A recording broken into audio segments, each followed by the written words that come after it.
everyone, my name is Afia Zishan. Welcome to my podcast. So today we're going to be talking about the current environmental crisis happening in Palestine. I know that sometimes with things like these, it's easy to feel like it's very far away from us. It's in another country all across the world from the US, and we're living such privileged and comfortable lives, and you may not even feel like your life is that privileged, but just having water, having food, having access to an education, having a bed to sleep in, these are privileges that people in Palestine, many of them now, do not have access to anymore. So we should always think about that and be thankful for things that we have in our lives that we take for granted, that many other people pray for every single day. Another reason we should care about this topic, though, is because with every single large climate crisis that happens, no matter where it is in the whole world, it affects every single person that lives on this planet. Because when such a big crisis is happening and large damage is being caused to the ozone layer in our atmosphere, this affects all of us. This affects weather patterns and climate changes throughout the whole world that we all have probably experienced. Less snow. I don't think it snowed in Fort Wayne until maybe 2 weeks ago, but it used to snow all the time. It used to snow every single day in the winter, and now it doesn't. That's just a small example of ways that we can see it in our own life. So basically, some background to the Israeli and Palestinian conflict is that it's a conflict deeply rooted in political and territorial disputes between Israelis and Palestinians, which are in the Middle East. The origins of this trace back to the late 19th and 20th centuries when the Zionist movement started. The aim of the Zionist movement was to establish a Jewish homeland in Palestine. The Balfour Declaration of 1917, in which Britain expressed support for a national home for the Jewish people in Palestine, further intensified tensions between these two countries. Over the years, conflicting national goals, competing historical narratives, and disputes over territory, borders, and resources have also fueled the conflict. The establishment of the State of Israel in 1948 and also subsequent wars that have further caused these divisions have led to ongoing cycles of lots of violence, diplomatic impasses, and also international efforts to find a peaceful resolution to this very complex dispute. And this has yet to be successfully resolved. So basically, the first problem I guess I'm going to be talking about within this environmental crisis is water scarcity. And this is water scarcity that happens in all three occupied territories, which are Gaza, the West Bank, and East Jerusalem. So basically, Israel controls a substantial amount of water resources, and this is primarily through its military occupation. And the Oslo Records, which were signed in the 90s, divided the West Bank into three areas, A, B, and C, with different degrees of how much Palestinian control there was and how much Israeli control there is. And Israel retains basically over most of the water resources, particularly in Area C, which covers 60% of the West Bank. Israel's control over water resources includes the management of aquifers, wells, and infrastructure. Palestinians face restrictions on drilling wells and developing water infrastructure, which makes it very challenging for them to access an adequate amount of water for a normal day and reliable water supply. So a lot of the time, many Palestinians don't know whether they'll have water the next day to drink, to clean themselves with, to wash clothes, anything like that. Additionally, the allocation of water quotas disproportionately favors Israel settlements over Palestinian communities. So that means though the water in Palestine and Israel are coming from the same places, a majority of it is going towards Israel, even though there's such a high concentration of people in Palestine that may need the water more.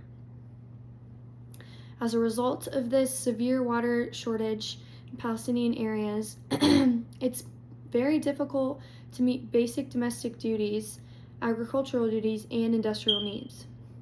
Palestinians often ration their water and have unreliable water access, and also depend on very expensive water resources.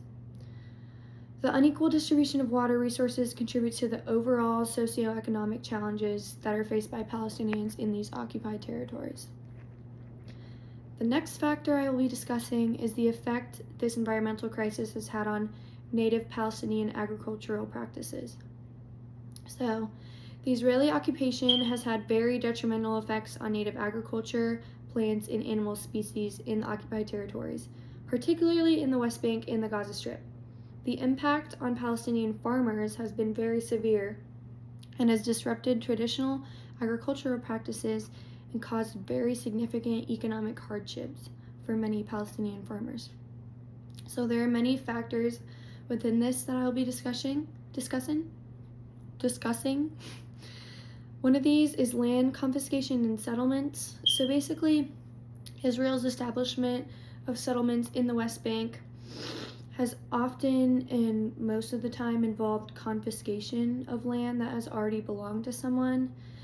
This, in result, uproots many native plants such as olive trees, fig trees, which were before land that Palestinian farmers controlled and made money off of. Another is water access and control, which I just discussed. Then movement restrictions, which is something many people don't know about, but there are checkpoints and barriers within the borders of different territories in Palestine. And because there are such heavy movement restrictions, Palestinian farmers aren't able to get to certain fields, certain markets to sell their products, and aren't able to, in some cases, access enough water to even water their crops. And this causes obviously lots of loss of revenue that they need to support themselves and their families. I just said something about this, but olive trees, many thousands and thousands of olive trees have been uprooted, and olive trees are native to Palestine and are also a very important symbol of Palestinian agriculture and peace.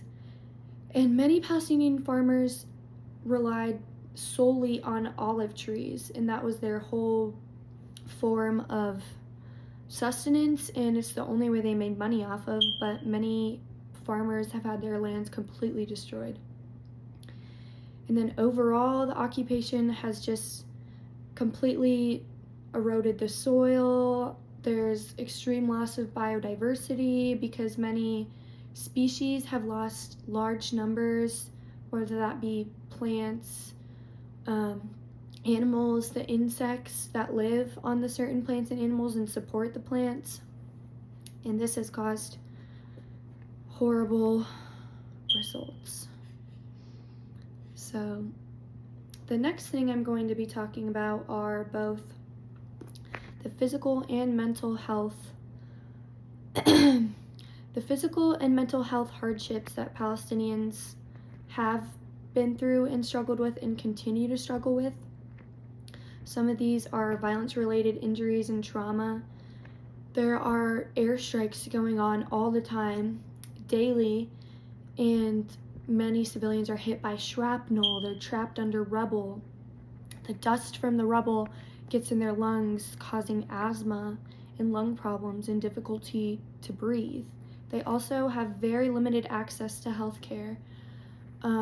Most hospitals in Palestine have been bombed and destroyed, so there's not adequate enough healthcare resources for people that have something as little as an infection on their finger, which could grow to be much worse, to someone with a hole in their skull there aren't enough doctors and there aren't enough hospitals to address all of these people. So a lot of the time, physicians have to turn away civilians based on the severity of their ailment, which is horrible and something that should never have to happen. Something that's often not discussed with civilians in Palestine in their struggles are the psychological health problems the psychological health problems that they are exposed to. These high levels of stress within anyone can cause long-lasting health detriments. Many of them have experienced PTSD from bombing, having to walk thousands of miles to just find a safe area to sleep in the night.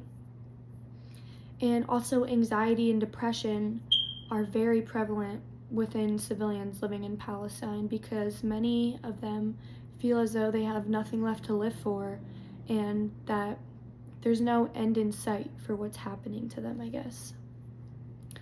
And malnutrition obviously is a very big problem going on there. There's not enough food whatsoever to support the millions of people living in Palestine. There's such a high concentration of people to feed, many of which whom are children and babies who are just having to experience so many health problems as a result of not getting enough food. When you can't eat enough food and drink enough water, your brain can't develop properly. And this can cause so many more problems later in life. And then also chronic health conditions have been very prevalent for citizens in Palestine, such as diseases, cardiovascular diseases, diabetes, and also respiratory illnesses. So in conclusion, I chose to make my podcast on this topic because it is something very near and dear to my heart. Many people have not been made aware of this conflict until the events on October 7th, when the occupation in Palestine has been happening for about 75 to 80 years. And there was never barely any media coverage, or if there was, just incorrect and very biased media coverage of a people who just want the right to exist and to live their lives, and who are told on a daily basis that their identities don't exist and that they have never existed. So I guess I just want people to see how people are forced to live when they are denied very basic needs for life, and how this can affect them in so many ways, but how also we should care about these people because it could be us. The same thing could happen anywhere in the United States. If there were a large crisis or a world war, and then we would have to experience what they are. So we should hold empathy for all humans on the earth and always try to help each other. Thank you.